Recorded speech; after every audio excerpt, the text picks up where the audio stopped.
Hello po, welcome back po ulit sa ating channel. Ayan, si Madam, nagdala po pala siya ng bagoong. Ayan, suka. Na, may bagoong na yun, nilagyan ko siya ng suka. Tapos, gusto ko magkamay, pero hindi ako makamay kasi, ayan, mahirap siyang kamayin pag may suka na. Ayun na nga po, may chika ko sa inyo. Yung anak ni Dad, ay anak, yung pamangkin ni Dad. Gusto niya akong pakasalan. Hala! Opo, totoo. Tapos, pero, bakit po muna kayo kung bakit. Ganito ako yun. Na, yung nawala si Daddy, mga 1 buwan sila nakatira dito. Lahat kasi, hanggang 40 days na sila nga dito lahat. Tapos, yun na nga, yung kapatid Daday na babae, may siyang anak na lalaki. Tapos, kaedad ko, hindi, mga 2 hours daw. 2 years siguro. 2 years na matanda sa akin. Tapos, yung mama niya, yung kapatid Daddy, tinanong ko siya na, ano nangyari sa kanya? Kasi nakahiga lang siya sa charpay, yung parang bed ba. Nakahiga lang siya doon sa nakatalokbong. Tinanong ko siya, mga gabi na yun, tinanong ko siya, ano nangyari sa'yo? Minom ka ba ng gamot? Kasi nilalagnat pala siya. Kaya, Tapos, basta i-short na lang natin yung story. Tapos, nakita nung anak niya lalaki lumapit din sa mama niya, ganito, ganyan. Tapos, sa isip niya daw, yung mga pinsan niya ng mga babae, yung mga kadugo niya daw, hindi man lang nakapagtanong kung ano nangyari daw sa mama niya, na ganito, ganyan. Tapos ako, na hindi daw kadugo, hindi daw nila family. Tapos, ako daw yung talagang kinumusta yung mama niya, ganito, tingnan mo, mama, hindi ami yung tawag niya sa amin. Tingnan mo, ami, na hindi natin kadugo si Daniela, hindi natin kaano-ano, ganito, ganyan. Pero, tingnan mo kung gaano siya nag-care sa'yo, pati sa daddy ko daw. Yun. Tapos, yun na, parang doon niya na pag-isip-isip na, hala, pakasalan niya daw. Hala! Doon niya naisipan. Tapos, ako naman, sa isip ko, medyo okay naman yung mukha niya. Medyo okay na lang. Oo po. Tapos, sabi ko, saka medyo okay naman din po yung family niya. Mabait naman. Ayun. Pero, hindi ko pa po alam yun. Hindi ko pa po alam na nag-usap na pala sila sa yung lalaki ba. Nagtanong na, kinausap niya na pala yung father niya, kinausap niya din yung kapatid na, yung hindi ko alam. Dapat ako muna yung tinanong niya, diba? Kasi iba kasi dito pag gusto ng lalaki. Talaga. Yung lalaki talaga yung magde-decide, bahala na sa ayaw mo at hindi. Ako, bahala ka yan. Hindi ko po alam nun. Tapos, pumunta kami dun sa bahay nila. Kasi syempre, yun nung nagbakasyon kami ba? Yun yung bahay na binakasyon namin. Dun sa kapatid Daddy. Sa isip ko, hindi ko pa po alam nun. Kaya, dito sumama ako. Tapos yun nga. Ito lang na. Tapos, bigla niya akong kinausap. Kinausap niya po ako na ganito, ganyan, na gusto niya daw sa isip ko. Parang dadalawang isip ako sa iyo nga talaga dito. Sabi ko, wala naman sigurong masama kung bigyan ko siya ng chance, diba? So, ayun, nag-usap kami mga through chat, ganito, ganyan. Tapos, Tapos ako, sinabi ko sa kanya lahat ng mga pinagagawa ko dati, mga ganito, ganyan. Kasi, kung mahal mo ako, tanggapin mo yung mga Tapos, yun na nga. Tapos, yan.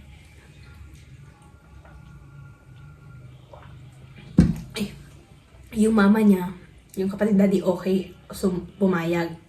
Yung father niya pumayag. Lahat ng mga kapatid niya din na mas matatanda sa kanya pumayag na. Mas sabi ko, "Hello, hindi man lang." Sinabi niya sa akin na yun na ganito. So, "Hello, hindi mo man ako tinanong kahit mag-chat man, kahit sa chat lang na ano, tinanong mo ako ganito ganyan muna bago mo sabihin sa ano, sa family mo." Kasi paano pag ayaw ko tapos ano, sinabi ko sa kanya na gano'n. Para akong na ano dun, wala. Kasi 'di ba? Dito kasi pag babae, wala kang karapatan. No? Ayoko. Pag gusto ng pamilya ng, ng babae, tapos gusto na wala kang magagawa. Tapos sasabi, ayoko talaga. Kaya, binigyan ko muna siyang chance. Tapos, binigyan ko siya ng chance. Tapos, ano man siya, possessive man siya. Tapos, wala siyang tiwala sa akin. Dapat, kung mahal mo ako, dapat may tiwala ka sa akin. Diba? Sabi niya sa akin na, hinawakan niya talaga yung cellphone ko, pinadidelete niya yung mga nasa contacts ko, ganito, ganyan. Sige, gawin mo lang yung sabi ko sa sarili ko, sige, okay lang, ganito, ganyan. Tapos umuwi na kami. Tapos, may dito, yung kat na inupo yan. Hindi makita kasi iba yung ilaw. Ito na paiba na kasi yung panahon. Yung dito namamakpak po siya. Tapos Makati. So, ayun na nga po. Nagsa-chat kami, nag-uusap. Tapos, nung papunta kami ng Lahore, hindi man lang ako, kasi alam niyo naman po, diba? Sa sasakyan, nasusuka talaga ako. Lalo na pag humahawak ako ng cellphone, mas lalo akong nahihilo. Hindi ako nakareply sa kanya. Sabi ko, papunta kami ng Lahore, ganito, ganyan. Tapos baka hindi ako makamessage. Yun lang yung sinabi ko. Tapos nag-message siya. Tapos nasin ko lang, hindi ko na-reply. Kasi nga, hindi ko binasa lahat. Sinin ko lang. Kasi pag binasa ko, lahat talaga. Mahihilo na ako kaya pinatay ko ulit yung cellphone. Ang dami niya nang pinagsasabi sa akin. Dami niya talagang pinagsasabi sa akin na ang haba, talagang haba. Tapos sabi niya sa akin na tapos binlock niya ako. Hindi man ako nakapag-explain na ganto ganyan, binlock niya ako. Parang pero okay yung pamilya niya, ganito, ganyan. Pero siya parang hindi okay, hindi ko alam. Totoo. Hindi ko alam kung naiintindihan yung pinasasabi ko, pero yung point ko talaga is wala siyang tiwala sa akin. Kasi yung pinagsasabi ko na yung pinagagawa ko dati na ganito, ganyan. Siyempre para sa atin, yung parahan ng dati kasi, pag may mga okasyon, syempre, umiinom ako. Yung, ano ba yun? Tuba. Ano ba yun? Para siyang, tawag dito, basta tuba, hindi ko alam kung yung, Tapos, uminom din ako ng Pasko, sinabi ko sa kanya, ganito, ganyan, yung mga kasi, para sa atin parang normal lang naman yun, diba? Pero sa akin hindi ako talagang uminom na talaga na parang, talaga yung, dalawang beses naman siguro yun. Pero beer pa yun, hindi yung Tapos ayun, sinabi ko sa kanya yun. Tapos ang dami niyang pinagsasabi.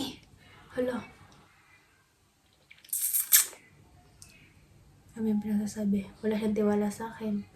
Tapos sabi ko nga, dati man yun. Tapos sabi niya sa akin, kasi sabi nung una niya sa akin na tanggap niya daw na ganito, kalimutan na. Pag hindi ako matagal akong makapag-reply, ang dami niya nang iniisip. Pag matagal akong siyempre nagwawalis ako, naguhugas ako, mga kapatid ko, nagluluto ako, ang dami kong trabaho dito sa bahay, tapos uunahin ko pa, hindi nga ako makagawa ng vlog ko kasi hindi ako makahawak ng cellphone. Tapos, ang dami yung pinasabi. So, bahala ka sa buhay mo. Sabi ko, Dad, bigyan mo ko ng sign na hindi ito ang para sa akin. Kumain talaga ako. Tapos parang binigay yung daddy na sign na sinabihan niya ako na na kung ayaw mo sa akin, okay lang naman kasi meron naman akong mga British doon ng mga babae. Hala! Di doon ka! Ginanon niya ako. Tapos, pagka, sabi niya, joke lang daw, ganto ganyan. Tapos ano pa yung sinabi niya, nakalimutan ko naman yun, kasi, hindi, kinalimutan ko na siya. Meron ko mga message dito, haba talaga ng pinagsasabi niya sa akin. Mahal kita, pero ganito ganyan. Tapos, ayun na nga. Sabi niya sa akin na, syempre, hinatid niya kami pauwi kasi galing nga kami dun sa bahay nila ng bakasyon. Hala, syempre, makikita mo yung mga lalaki na, nasa daanan sila, hindi mo talaga maiwasan na matingnan mo sila. Sabi niya sa akin na wag daw ako maganin kasi gaganyan niya daw yung mata ko. Hala.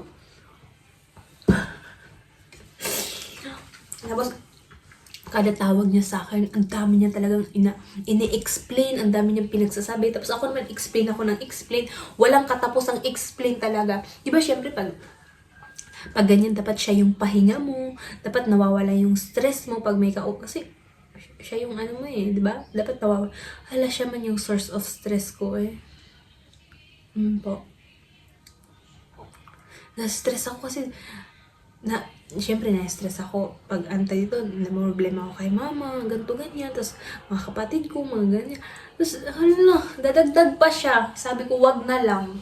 Sabi ko, binlock niya ako. Tapos anong kala niya sa akin, nahabulin ko siya.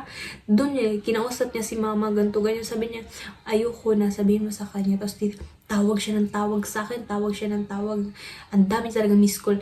Hindi ko siya mapakita dito. Dapat basta, ang dami niya miss ko. Pero hindi ko sinagot. Isang beses tapos na message sa papakasal mo ako. Isang tanong, isang sagot. Papakasalan mo ako? Yes or no? Sabi ko, no. Yun lang lagi na-reply ko. Hindi, nakakapagod yung ganyan. Diba? Kasi hindi to laro na hindi to papasukan ko, hindi to laro na parang bahay-bahayan lang. Yung maglalaro ng nanay, tatay, this is, tawag dito, pang habang buhay to na desisyon na pag siya yung pinakasal, mabubuang din ako. Tapos, kada tawag niya, hala, dapat na-i-explain ka talaga. Explain ako.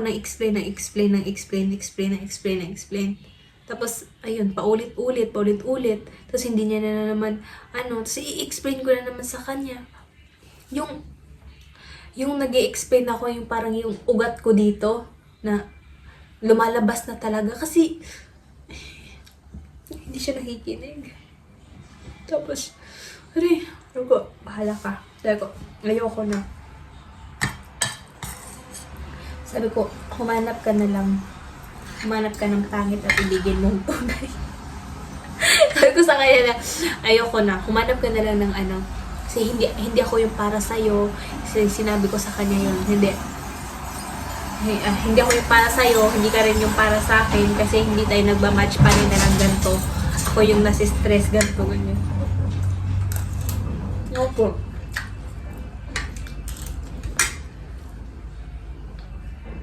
Si mama yung kinakausap niya about sa ganito ganyan. Anong gagawin ni mama? Kung ayaw ko. Sabi ko, mama, hindi, ayoko sa kanya. Sinabihan ni mama, pati yung nanay niya nga nagpunta nga dito. Bumisita para kay mama. Tapos, kinausap ako na ng kuya niya, bigyan ko daw ng chance. Sabi ko, ilang chance na yung binigay sa kanya, pero ganyan pa rin yung ugali niya. Ilang chance na yun. Kaya ako sabi niya,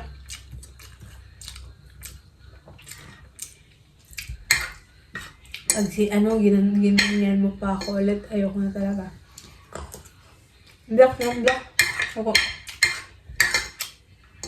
Hindi pa ako nakapag-explain talaga ng full sa message. Wala na, binak na ako. Kasi ba yung gusto ganyan eh? Gusto mo akong pakasalan. Dapat, kung ano yung mga, ano ko, tanggap mo na. Diba? Mas mabuti niya yung sinabi ko sa kanya ngayon. Ay kaya sasabihin ko pa pagkatapos na, ano, forever ng awayan. Kaya, sabi ko nga,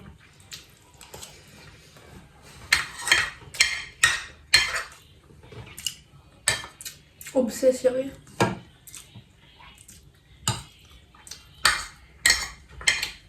Ang haba na mini-message niya sa akin.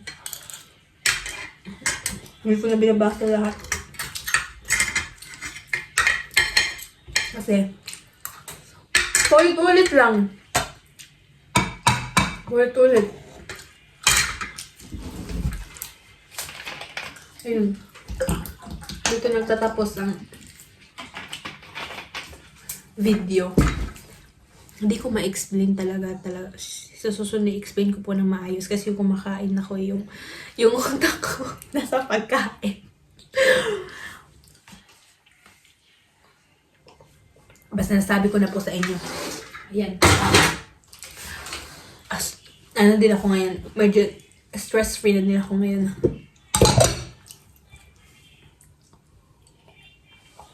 Yung mga ano din kapatid ni daddy na na asawa ng kapatid ni daddy sabi na wag kasi yung ugali niyan sasabihin na wag kang pumunta dyan, wag mong gawin yan, ganyan daw siya.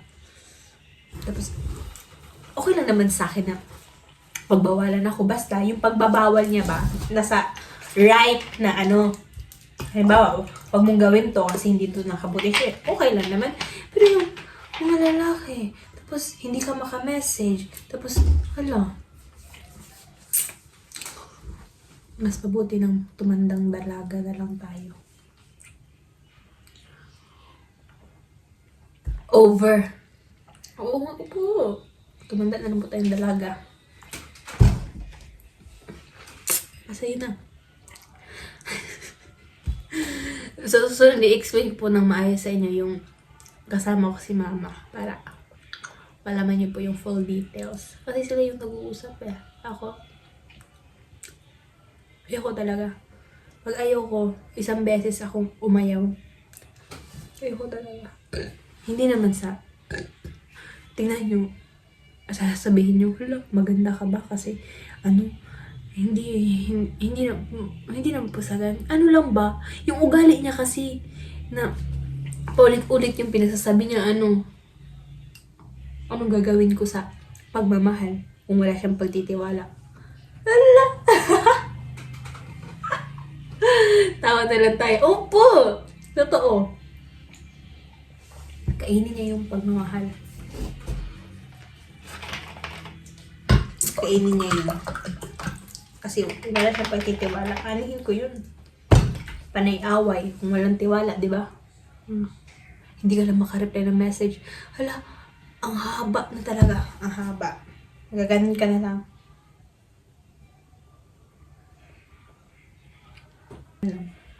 Ayun, magbabay na ako kasi magluluto pa ako ng pagkain ni Gibran. Bye-bye po. Thank you po for watching. Sana nagets niyo po yung pinagsasabi ko. Kasi yung utak ko na sa pagkain po talaga. Eto. Kaya ayaw kong magchika na habang kumakain. Kasi yung utak ko sa pagkain. Bye-bye po. Thank you for watching.